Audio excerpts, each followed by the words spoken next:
I am obsessed with loot games. It's probably unhealthy, to be honest with you. From the first time I was introduced to Diablo, a game all about curb stomping the minions of hell and collecting the shiny loot that popped from their bodies, I was hooked. Since then, I've loved pretty much every loot game I've ever touched. MMOs like Asheron's Call, World of Warcraft, ESO, hack and slash games like Path of Exile, Torchlight, and of course Diablo 2. And in recent years, the rise of the looter shooter with titles like Borderlands, The Division, Destiny, and Warframe. If it has a loot-driven progression system, I'll probably like it. So when BioWare asked me to come check out their brand new open world co-op looter shooter Anthem, it was pretty much a no-brainer. And in doing so, I apparently became a game changer, whatever the hell that means. It basically means they flew me out here to check out the game, but not that they bought my opinion. Trust me, I've been to enough of these events to not get caught up in the razzle-dazzle. I'm here to check out the game, talk about it, and that's it. In fact, frankly, the food that they gave us today wasn't even that good, so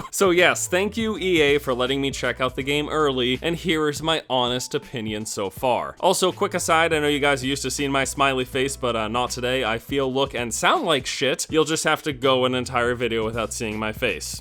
JK. Hi. Alright, so let's talk about Anthem. What I want to do here is first go over everything that we saw, or at least what I can show, because there was one thing in particular that we really can't talk about. Then after that, I'll give you some of my opinions and talk about some of what I think are the pros and cons. It's also worth noting, as a disclaimer, this is still a work in progress. Now, you might say, Forrest, that's crazy. The game comes out in like a day. Typically at these events, you get builds that are several weeks or even a month old, so the current version of Anthem that exist, we didn't get to play it. They have to like make sure everything's good with the demo and all that. But anyways, I digress. Let's talk about Anthem. We spent a good chunk of our day doing a variety of missions, and it's pretty much what you expect from open world quests. You go to a point of interest, interact with an object, kill enemies, protect this location, etc. The main story missions did have some narrative hook to them. Basically, there was a reason that you had to kill these particular enemies or get that certain resource. But a mission is a mission is a mission. If you've seen open world missions in one game, you've basically seen them all. I should also say that we played everything on hard, which is the highest difficulty until you reach max level. And it was definitely challenging at times. Now, fodder enemies could be one shot with a strong ability or a combo, or maybe you had a good sniper rifle or shotgun, but the harder enemies and the mini bosses definitely took a bit of working down, requiring several combos, lots of gunfire, and maybe even an ultimate or two. So yes, we did all these open world missions, and then in between those missions, you had a choice of either going back to Fort Tarsis or going to check out the Forge. Now, Fort Tarsis, this is the main single player hub. You're gonna walk around, there's a bunch of NPCs to talk to, different types of vendors, and this is where you really progress the game's single narrative story. But you know what, frankly, I don't even care. I'm probably gonna be spam skipping all of the cutscenes in the story at launch. It's gonna drive some people nuts, but that's not why I play these loot type games. And yes, I'm sorry to everyone who works so damn hard on the story. It's just, again, not why I play these kind of games. We also had the choice of going to the Forge, and this is basically where you could fiddle around with your loadout, changing any weapons, gear, or components, and then making use of anything that you found on the previous mission. Also in the Forge, you can do some crafting of gear. Quickly, while we're talking about this too, I also want to briefly mention the customization. It does seem pretty nutty, letting you choose from a huge array of different types of materials, colors, and patterns that you could put on the outside of your javelin. It's gonna be like a fashion game, you know, like Fashion Frame or Destiny, what do people call it? I don't know. Basically, people who like to fiddle with the look of their characters in these games, there's a lot to choose from here in Anthem. I should also say too, we got to check out the social hub, which was really cool. This is a brand new thing. It's called the Launch Bay, and it's basically just a hangout space for you and your friends. So think of like Destiny's The Tower, for example. Originally, they weren't supposed to have something like this. It was just Fort Tarsis and then the open world with a group of up to 4. But this is a brand new add-on, and it's nice. People want to show off their javelins and all the loot that they've acquired, so having a social space to do that, I think, is a positive thing. Now, we did also see a mid-level stronghold, but apparently I can't talk about it. Basically, what I'll tell you about it that I can say is it was wicked tough. Essentially, there were no fodder enemies. Even the tiniest of enemies took quite a bit of work to kill, and then we also got to do some free roaming. You're not going on a specific mission with a specific story. You just go out into the world of Anthem and do whatever the heck you want. Now, what that usually ends up meaning is you'll fly around looking for enemies to shoot, collecting some resources, and then doing public events. All sorts of public events. There's an invasion, capture this point. Here's this big tough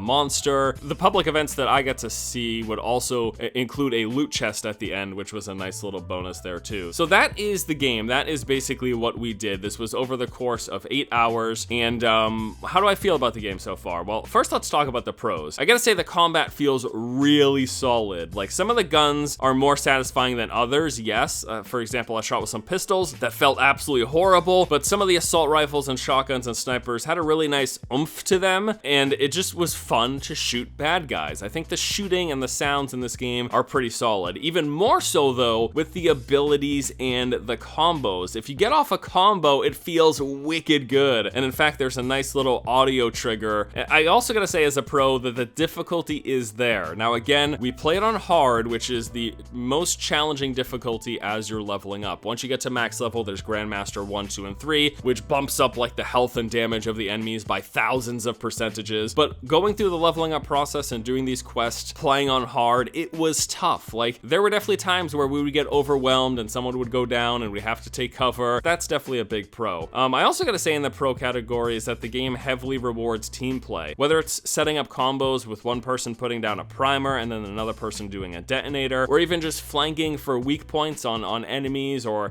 these turrets and things like that, and shielding your allies when they're down. There's lots of opportunity and benefits to working with your group. There was some light puzzle solving, as I mentioned before, which is kind of a neat thing. I do think as well that the movement system in this game is pretty phenomenal. Think of something like Warframe, where you've got a lot of flexibility. You can move in a lot of directions and quickly. Now in Anthem, the movement is a bit more hefty, but it also feels a bit more versatile. And then also there's the whole flight and hover management, which is like this fun little mini game as you try to manage your thrusters and not overheat. Now there are certainly some cons I want to talk about. One of the biggest cons I think with Anthem so far is that when you're in a full group, when you're in a team of 4, combat gets really busy. Like, it's just a clusterfuck, really. There were a lot of times where we would be engaging in this group and 1 or 2 of my teammates would put off an ultimate, and I literally couldn't see shit because there's just so many particle effects and glare and stuff all over the screen. You couldn't tell what was going on. Now, it only usually lasts like a couple seconds and then everything's hopefully dead and then you can continue doing what you're doing. But having those moments of just not being able to tell what's happening because of such a massive explosion and so many of them all the time, it can get a little bit frustrating. Now, I know I said that the movement system felt really good, but at first it was super awkward, with mouse and keyboard in particular. I feel like if you're playing this game with a controller, it's not going to be a big deal. The flying around should feel fine, but on mouse and keyboard, flying felt horrible. Again, it did get better eventually to the point where I would list it as a pro, but initially, mouse and keyboard flying did not feel good. The menu system is also really clunky. I feel like there's 1 or 2 too many layers, essentially. You have to keep going forward and back and up and down through all these different layers, especially if you're inviting someone to a party. You basically have to click through 3 different sub-menus to invite them, and then back out 3 times again, and then tab over a couple of times to start the expedition. Like, the menus could feel a little bit cumbersome. Fort Tarsis, this just makes me laugh, actually. You can only walk in Fort Tarsis. Now, that wouldn't really be that big of a deal if it was pretty small, but what we saw at the event is that it's a fairly expanded space, and there's lots of doors and sections you can go in and out of, and you basically move at a snail's pace. Now, I understand, like, this is the story portion of the game, and this is where people are gonna focus on the narrative and the single player and chatting with NPCs, but being forced to walk and not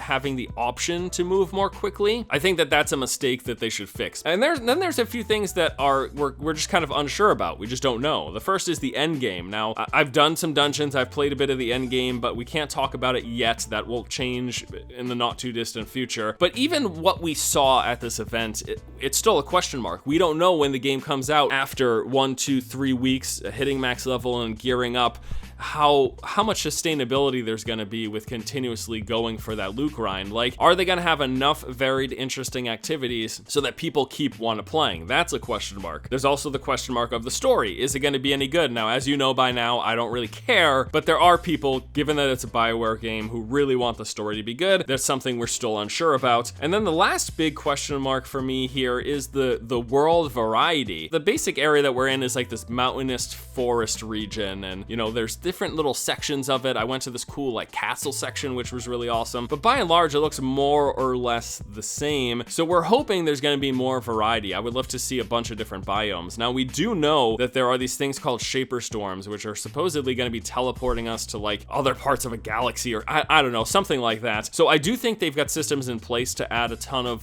variety to the world that's outside of the base free roam and play space of Anthem. To wrap everything up, like I said at the top, I absolutely love loot games. It's probably an unhealthy addiction, to be honest, but most of my favorite games ever have been loot games. Now the comparisons to Destiny and Warframe are going to be unavoidable, but like those games, Anthem looks to be just a tried and true looter shooter. You're going to kill enemies, get loot, and then fight harder enemies, rinse and repeat as you try to make your builds and get higher rarities and get better RNG rolls and stuff like that. And yes, on harder modes, enemies become more bullet spongy, but at this point, I think that's just a concession of the genre. This is a looter shooter, so all of those things that you know about looter shooters, they apply here as well. At this point, I would say that I think Anthem seems very promising, enough so that I'm definitely going to be checking it out. Now, I can't tell you right now if the game's still going to be fun after a month, but I can't really tell you that with any game before it comes out. All I can say is that what I've seen so far has me excited, and I will be diving headfirst into this game when it comes out, and hopefully, maybe it will become one of those loot games that is one of my favorites of all time. So,